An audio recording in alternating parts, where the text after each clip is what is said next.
All right. Always got to check to make sure the microphones work, that sort of thing.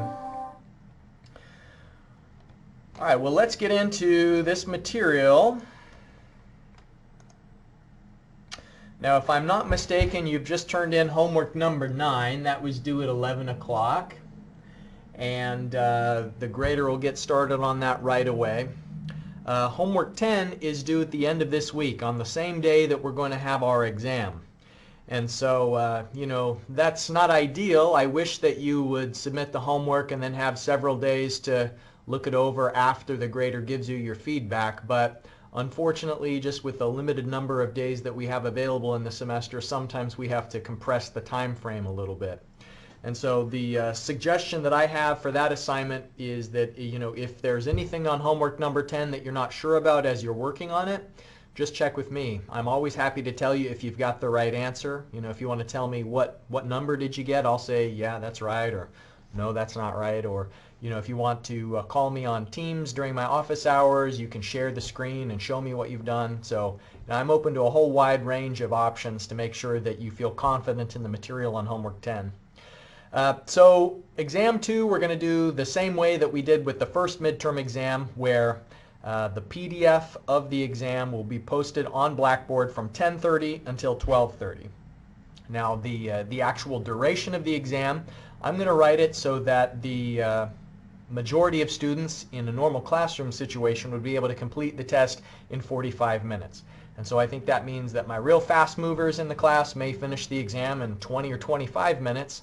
And then at the other end of the spectrum, the students who haven't been reading the book, who haven't been doing the in-class exercises, who haven't been doing the homework assignments, no amount of time is going to be enough if you don't understand the material. So you'll have 2 hours. And the conditions of the test are that you can use your textbook, you can use your notes, you can refer to your previously solved homework assignments, but the thing that you can't do is collaborate with other students during the test.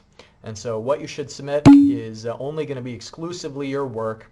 And then similar to the first exam, any hand calculations that you've done you can submit as a PDF file. And then the Excel work that you're going to do for the test should be submitted to Blackboard as well. So I expect that most students will submit both a PDF and an Excel file. Calvin asks about that. Yep, it'll be both. All right. So the project is the other thing that should be on the burners. Jeremy asks, what's the focus of topics of the exam? It's not cumulative. It's just only going to be covering material since the first exam. And so the topics start on class 17 and go through class 28. And so I can show you on the schedule that we have for the semester what that is inclusive of.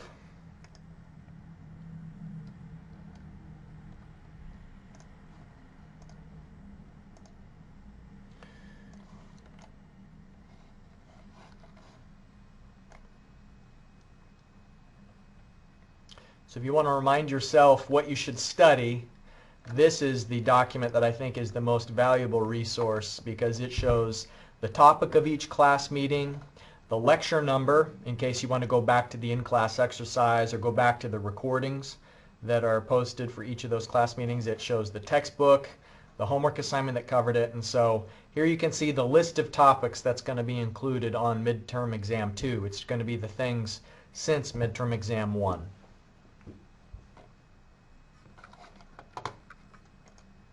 All right. Any other questions about the exam?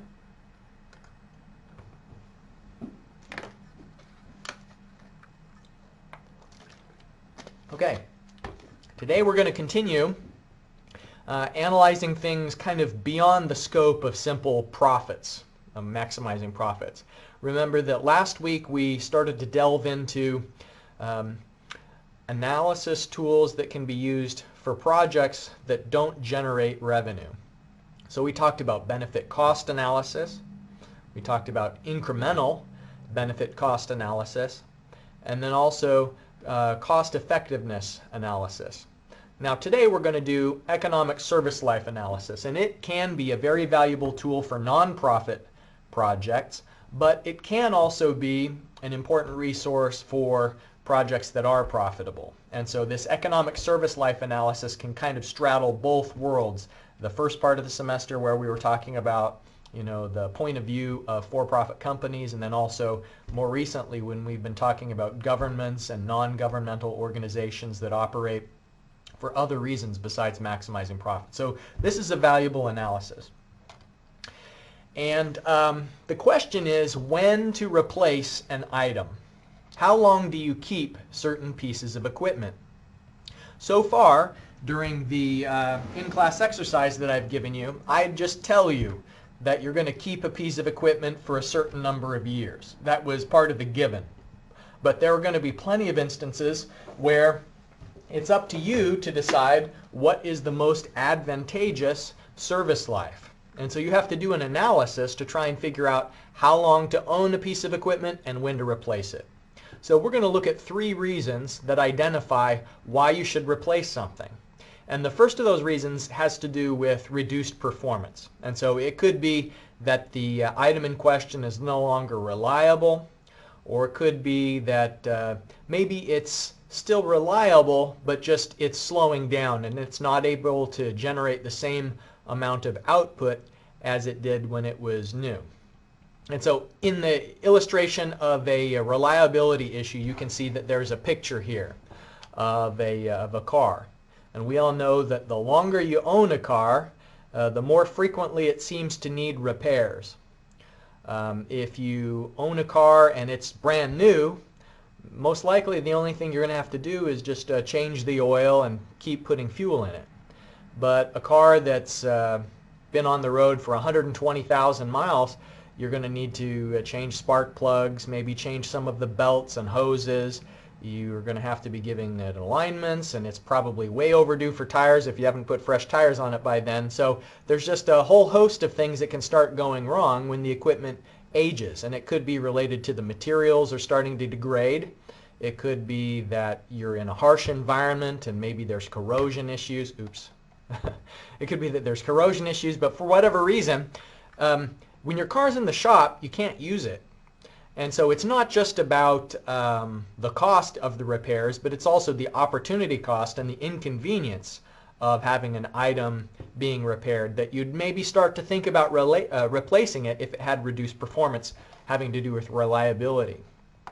Now also think about reduced performance from a productivity standpoint.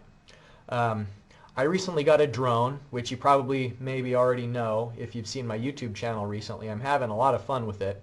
And I'm being really careful to treat the batteries right, because I've read a lot of things that say that these high energy batteries are kind of finicky, and that if you leave them charged at 100% all the time, that can actually damage the chemistry in the battery and make it so that its capacity isn't as good. And so what they say is you should charge it up, fly it down to about 30% battery or lower, and then charge it just to halfway for storage, that you shouldn't store it when it's full. And the reason why is to maximize the battery life. And so if I was kind of careless with that battery, it would still be reliable, but its productivity would be lower.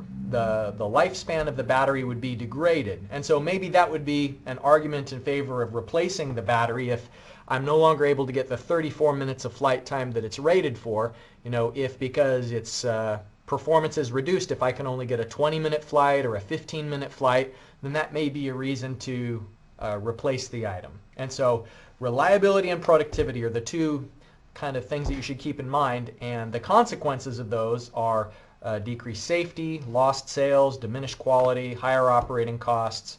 So that's number 1.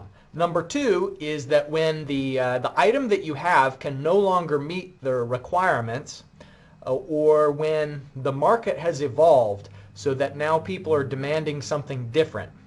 So altered requirements. And there's a picture here of a steel mill, and there are a lot of different grades of steel, and a lot of innovation in the last 100 years on corrosion resistance and improved strength.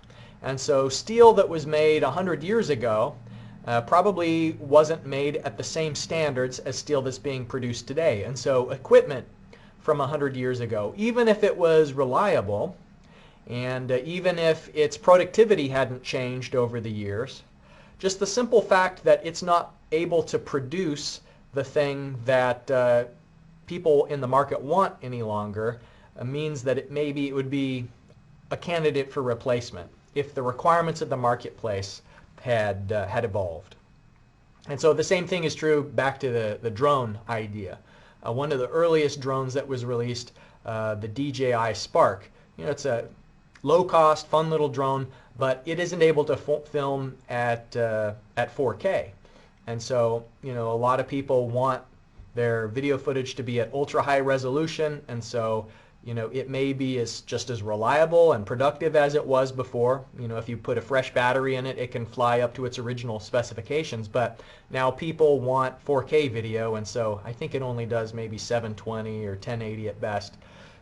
It wouldn't be as attractive an option because of that altered requirement. Now finally, there's the issue of obsolescence, and a picture here of the Apple II computer. And this is a computer that I used in middle school when I had some classes that were about computer programming. It was, man, a real hunk of junk. The screen was just black and green, not even a color screen, and I think it was maybe like a 9-inch screen. You can see over here some floppy disk drives. It didn't even have an internal hard drive, and so anytime you wanted to run a program, you had to put in the physical disk for it, and you had to run the operating system off of the physical disk because it didn't have an internal hard drive. So even if you had an Apple II computer that was as reliable and productive as when it was originally purchased, just the fact that it can't compete with newer technologies from a performance standpoint. If you have an Apple computer today that has a graphical user interface and a faster processor and a hard drive and loads of RAM and video editing capability, just if you were operating a business and you had this obsolescent equipment, then it would put you at a disadvantage. And so the evolution of competing technologies would necessitate replacement because of that reason. So these are some of the rationales that can facilitate the decision that it's time to replace an item. And the longer you own an item, the less the cost is on an annualized basis. And so the pressure to hold on to equipment as long as possible is just that you want to minimize costs where you are, wherever you can. Now, there's a phrase that you sometimes hear talking about vehicles and other large equipment items, and that is the total cost of ownership. And so the total cost of ownership takes into account more than just the first cost. And the first component of the total cost of ownership is capital recovery. Now, this is something that we've talked about on a couple of previous occasions. Do you remember what are the two components that go into capital recovery? Can anybody answer with the microphone or type into the chat box? What are the two things that determine capital recovery?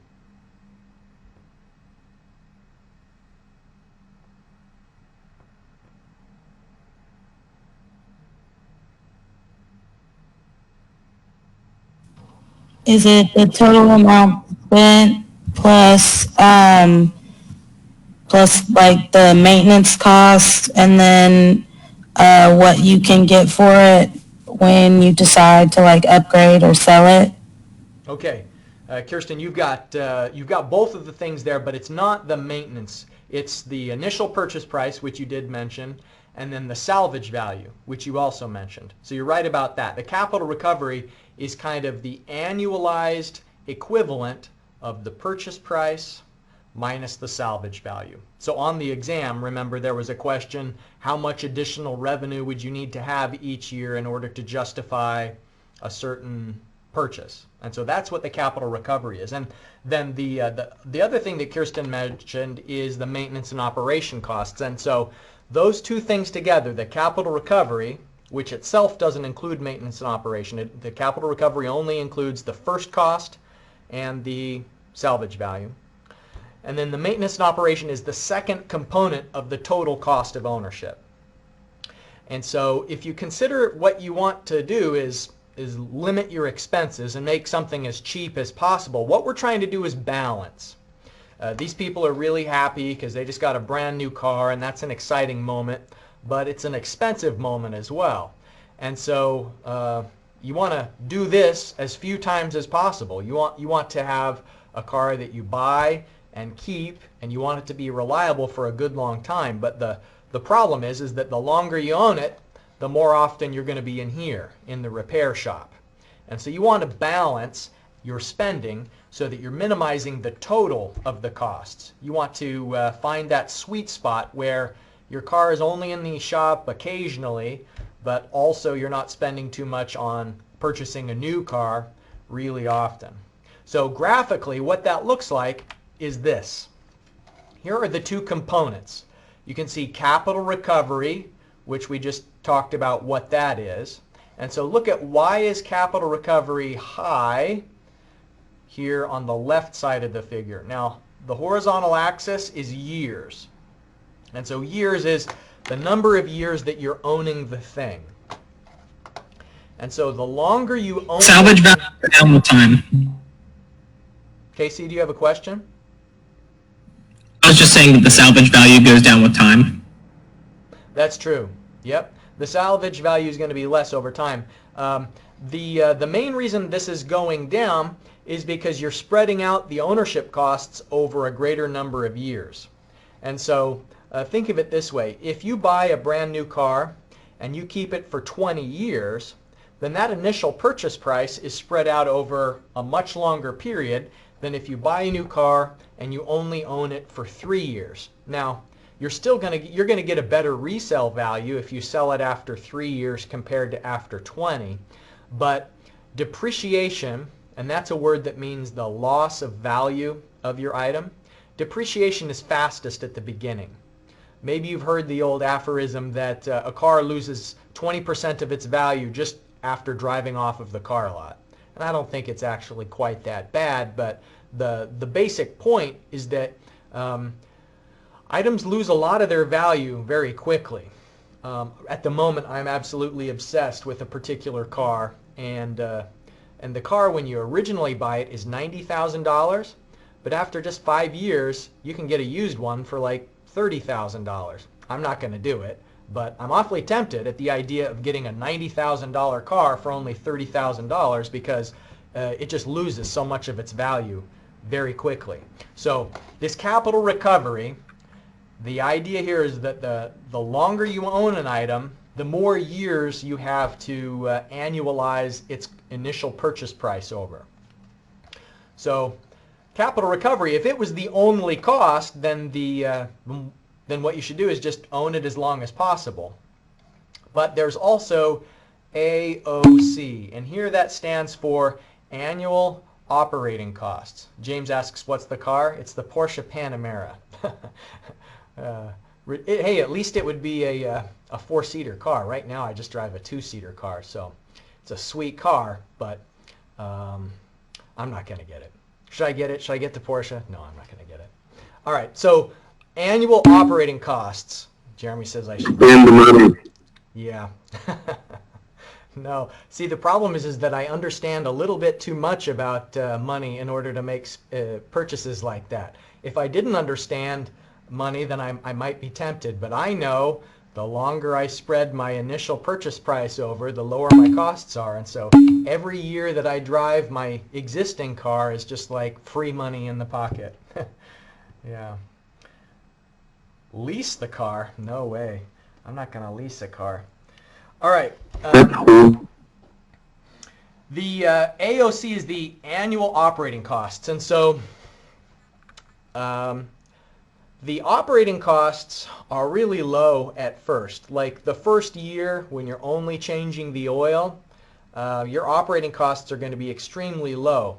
And so what we do is we go through a procedure of figuring out what the operating costs are going to be and then finding the annual worth of them. And so that may be the trickiest thing of this procedure that I'm going to show you today is the process we go through to find the annual worth, meaning that each of the operating costs are going to be the same for every year of the ownership.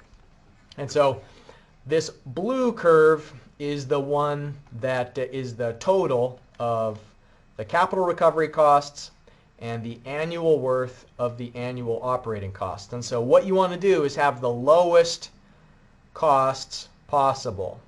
And so this sweet spot, the optimal here, is the economic service life is defined as the point where you have the lowest total annual worth of costs. And so we're going to try and find out how long you should own the item is the number of years that minimizes your costs. That's the decision criteria.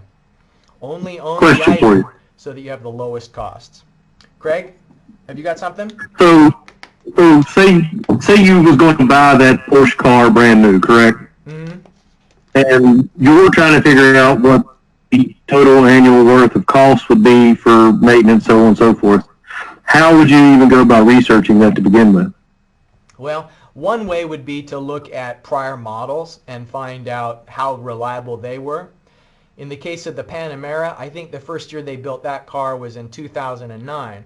And so you'd have 11 years of cost data that you could track down in theory and find out, someone with an 11-year-old car, what's their average spending per year. And you could look at the service schedule and find out, you estimate how often are you going to need a new timing chain, how often are you going to need new tires, how often are you going to need new spark plugs. And so I think there's a variety of ways that you could try and estimate during each year how much the maintenance spending would be. Makes sense. I was just wondering because I'm actually looking for a new truck now. So. Oh, yeah. Yeah, I think that Consumer Reports does a lot of that research. There's a publication called Consumer Reports, and our library, the Marshall University Library, has electronic access to the back issues. But if you look through some of the rankings that they do of cars, they look at the reliability not only of the brand in general, so like Toyota and Honda, but they also look at specific models. And so a model that's been around a few years, they have a sense for whether it's been needing more or less than the average amount of repairs.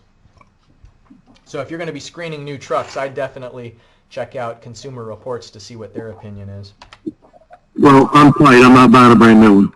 Okay, good.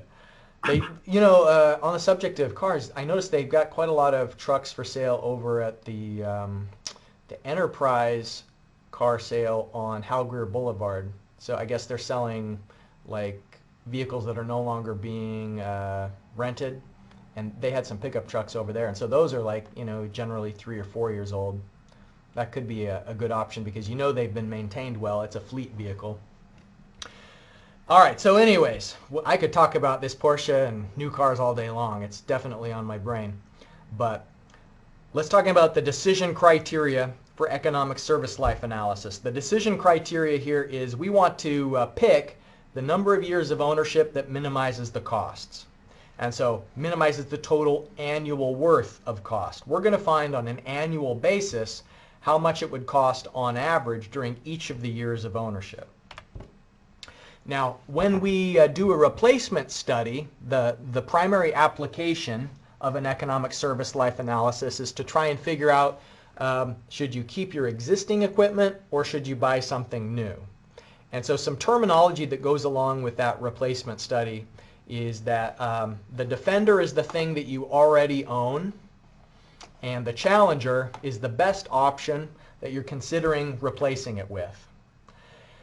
Market value is similar to salvage value, and that is it's just how much an item is worth if you sell it after a certain number of years. And so salvage kind of implies that the item no longer has any functionality and you're just selling it for maybe the scrap value of the metal. And so salvage maybe is the wrong language if you're going to be selling a car after 5 years, because it's worth more than just the steel scrap value. It has some market value. And so what you can do is you can find comparable vehicles that are being sold with a certain amount of miles or a certain number of years old. And so the market value is just if the item is sold on the open market, how much the Defender, the item that you currently own, is worth. And of course, we had already defined economic service life. That is the number of years that minimizes the annual worth of total costs. the first cost of the Defender, when you do this comparison, the first cost of the Defender is its current market value because of the opportunity cost. If you keep the item that you already own, then essentially you're losing the opportunity to sell it. And so if you're comparing two different items, the thing you already own and then the thing that you could potentially replace it with, what we say is that keeping your Defender, keeping the thing that you have now, does have a cost, and it has the cost of what you could have gotten if you'd sold it. And then the Challenger's first cost is just its initial purchase price. And there's a phrase that's described in your book called sunk cost, and this is kind of a problem where a lot of people fall into the trap of focusing on how much they've spent on a piece of equipment over the years. You know, for example, if you are selling a car and you just recently put tires on it and you recently replaced the brakes and maybe you flushed out the radiator, chances are that you're going to want to try and sell that car for more than it's actually worth because you're thinking in your mind the recent expenditures that you had related to that asset.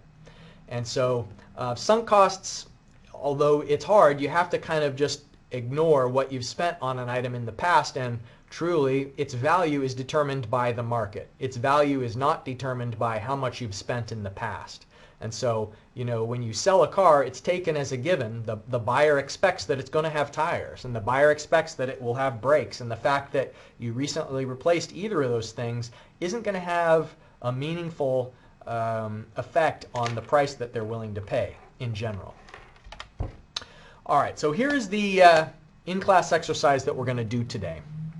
We're going to figure out how many years we should own a certain piece of equipment.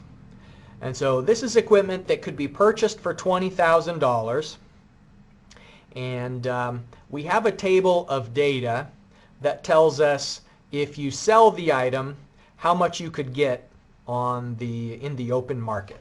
And so, for example, if you buy it at times zero for $20,000 and then you sell it after 1 year, then it only has a market value of $10,000. And so you can see you've lost a huge amount of its value just in 1 year of ownership. But things kind of slow down from there. In the second year, if you sell it after 2 years of ownership, then the market value is $8,000, then $6,000. So you can see each year, if you sell it at that time point, how much it's worth. Now the next column, this operating costs, this is just saying for the specific year in question, how much it's going to cost to operate in that year. And so starting at time 0 until time 1, meaning during the first year, then your operating costs during that year are $5,000. And then if you keep owning it through the second year, then the operating costs go up to $6,500. And so now think, what if you were going to own it for 2 years, only 2 years? The first year your operating cost was $5,000. The second year the operating cost was $6,500. One of the things that we're going to need to do today is find out what would be the annualized equivalent of that. So what we're going to try and do is we're going to try and make it so that your operating costs are the same in each year. So what's the annual equivalent of spending $5,000 in the first year and $6,500 in the second? Part of economic service life is that we have to find out what would your operating costs be if you were going to spend the same amount each year. And so that's one of the tricky things that we're going to do today is your operating costs are going up over time. We need to take all of those operating costs to the present and then take them from the present back to an annual series so that we can find out what is the equal amount. And so just looking one additional year in the future. Now it's $8,000 for the operating cost. So part of this procedure we're going to do today will ask, what if you had $5,000 in the first year, and then $6,500, and then $8,000? What would be the amount during each year? And so it's an equal amount that is economically equivalent to this gradually increasing cost of operation. So that will be apparent in the template file. By the way, I sent an email a few minutes before class with a template file. Now, let me open up the in-class exercise so that we can look at the official instructions together. This is number 27.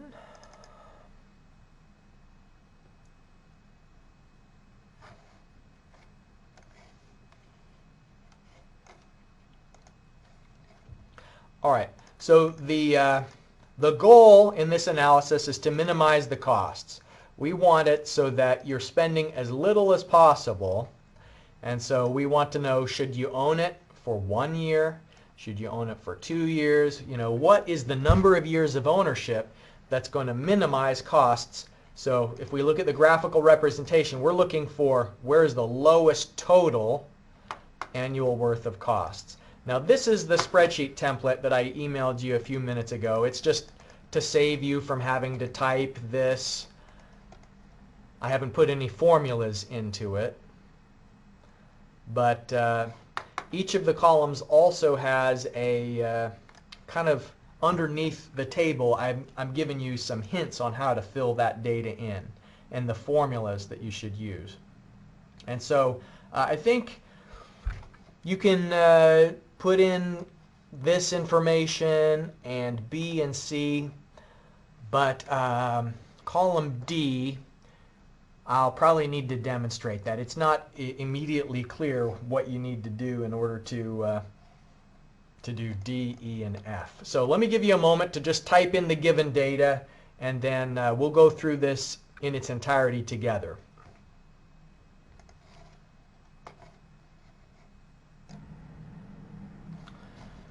The interest rate that's applicable here is 10%, so 0.1 for the interest rate. The first cost, we need to put the minus sign because it's an outflow, so 20,000 is the first cost. And then the market value if sold in the first year is 10,000, 8,000, 6, 2, and then it's totally useless after 5 years of ownership. And then our operating cost data, it goes 5,000, 6,500, 8,000, 9,500, and 12,500. All right, now you can see the instructions say that you should do the NPV of the range so far. And so what that means is that for whatever row you're on, you're going to do the NPV of the operating costs that have occurred up to that point. And so the present value of the cumulative operating costs to date. So if we do NPV at this 10% rate, and the only year that isn't yet in the present is this. Okay? So what this 4545 is the 5,000 in operating cost is going to be at time 1. So it's after the first year, and we've taken that amount back to the present. And so now for year 2, NPV at 10%, and it's going to be both of these 2 years, because we've experienced both the 5,000 and the 6,500, and we want to take both of those amounts to the present. All right. I think that if I anchor the interest rate reference and then also anchor this first cell, maybe I can drag this down. Let's give this a try. Yeah. All right. So what it's done, by only anchoring the top value, then the bottom end of the range is extending downward as the cell goes down. So you have to anchor the first value, so it's always looking at the top of this column list. But then by not anchoring this second value in the formula, it will continue to look downward as we drag the formula down. All right, so this 30,000, for instance, 30,178, what that means is we took 5,000 in year 1, 6,500 in year 2, 8,000 in year 3, 9,500 in year 4, and 12,500 in year 5, discounted all of that to times 0, at a 10% discount rate. And so this is 30,000 is at time 0. It is the present value of all of the operating costs. All of the operating costs during the 5-year ownership period. Now column E is conceptually a little bit tricky, but here's what we're thinking. It's not convenient to have a different operating cost every year. You know, a lot of companies and a lot of individuals are going to have an easier time paying for things if the amount is the same every month. You know, insurance, for example. Most insurance companies charge a 6-month premium, but they'll bill you on a monthly basis just because that's more convenient to pay the same amount every month rather than every 6 months to suddenly have $800 or $900 you have to pay as a lump sum. So this column E, what we're going to do is we're going to use the payment function, PMT. You can see here is the instructions for it. We're going to use the payment function to take this present value and spread it out over however many years of ownership we're on for that row. And so for the first one, it's just going to take it back to 5,000 because we only had a single amount to begin with. But for the rest of these, what it's going to do is it's going to find out, for example, in the second row, it's going to say how much would your operating costs be every year if you wanted to pay the same amount. Rather than paying 5,000 in one year and 6,500 in the next, what would the amount be if you wanted to pay the same amount for operating costs in each of the 2 years? So that's what we're going to do in this next part where we do the payment function. And so equals PMT, and as soon as we type the parentheses, it starts giving us hints about the order of data. And so it wants to know the interest rate. We'll click up here and add the anchoring by pressing the F4 button. Okay, comma. And now it's saying NPER, the number of periods. And that's just the year that we're on. Comma.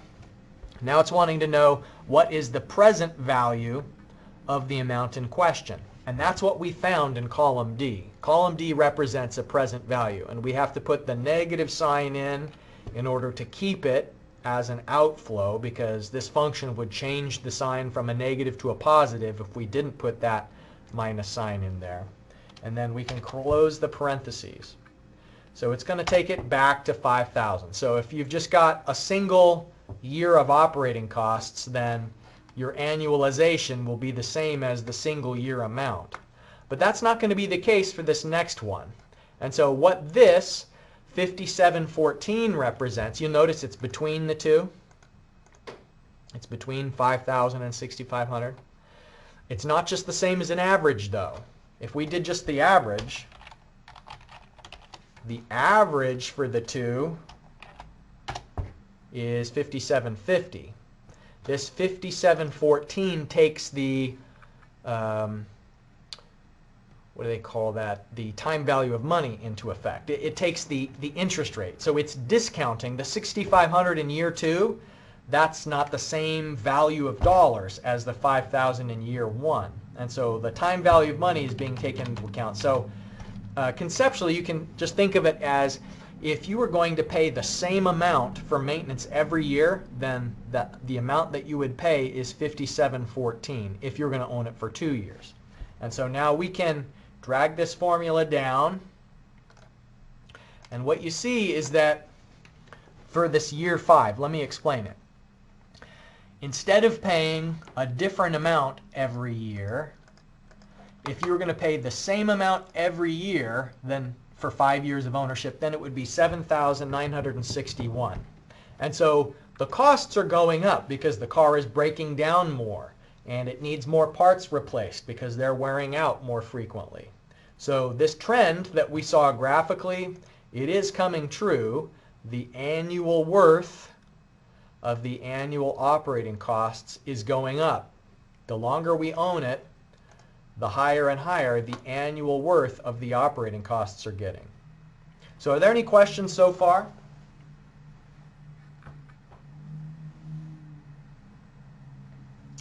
Okay, now capital recovery,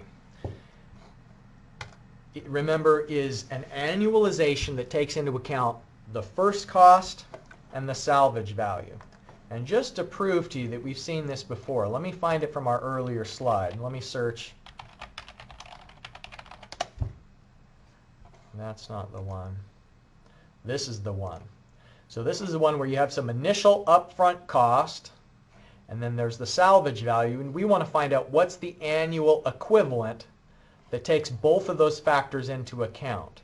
And the formula that we had for it is we want to find the annual value of the present initial cost, and then the annual value of the salvage that's at the end of the cash flow diagram. And so the initial purchase price, we're going to do find A given P.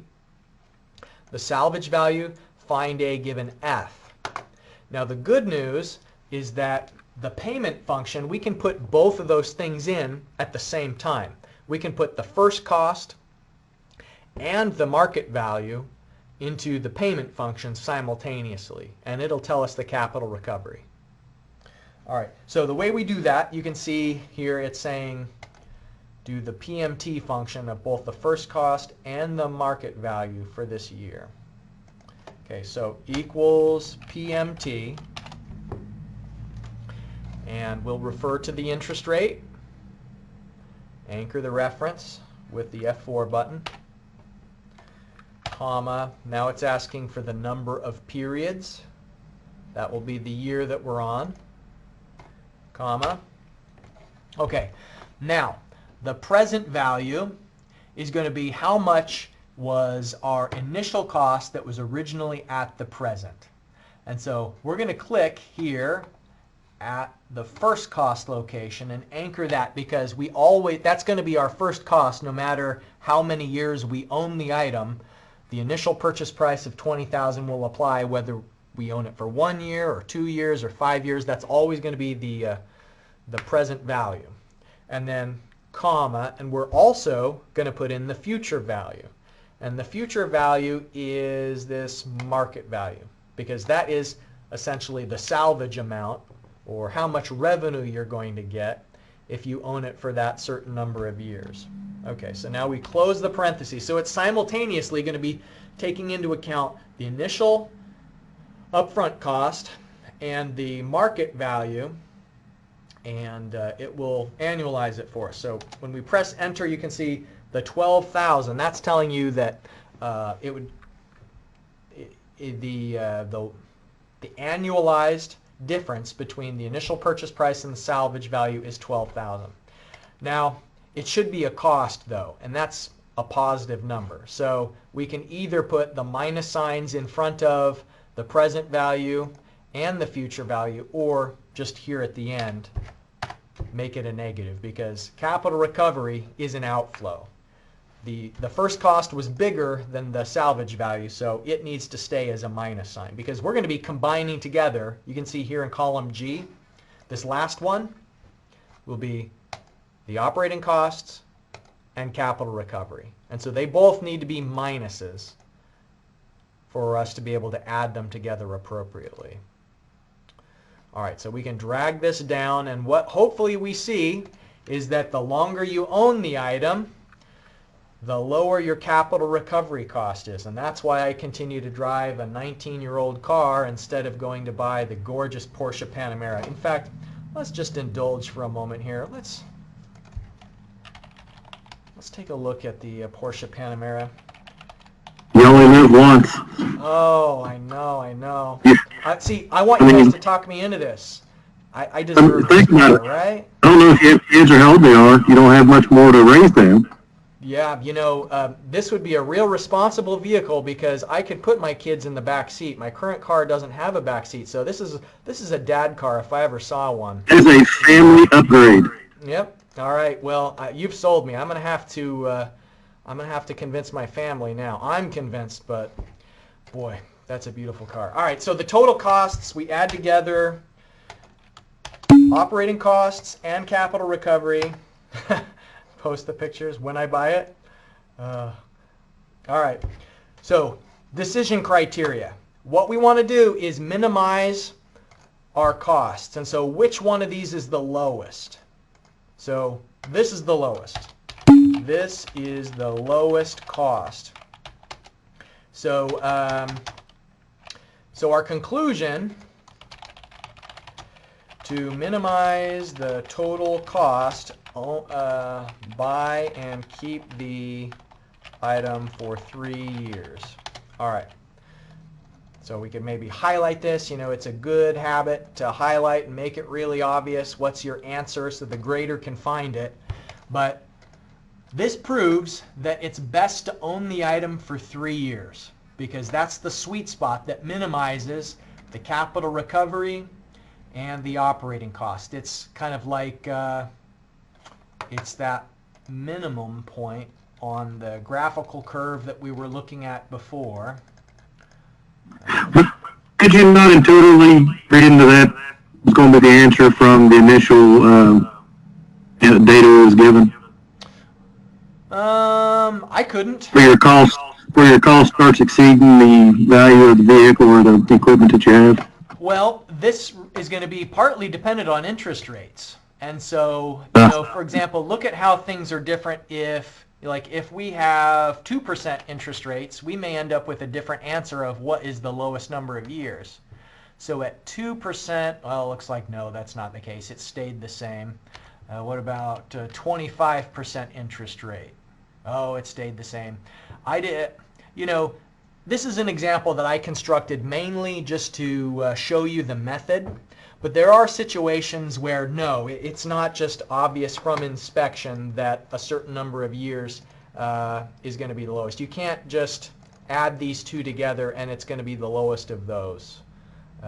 So I think you do need to do the full analysis. No, I was just saying that you could kind of pick out where the lowest was going to be just by the data you was given.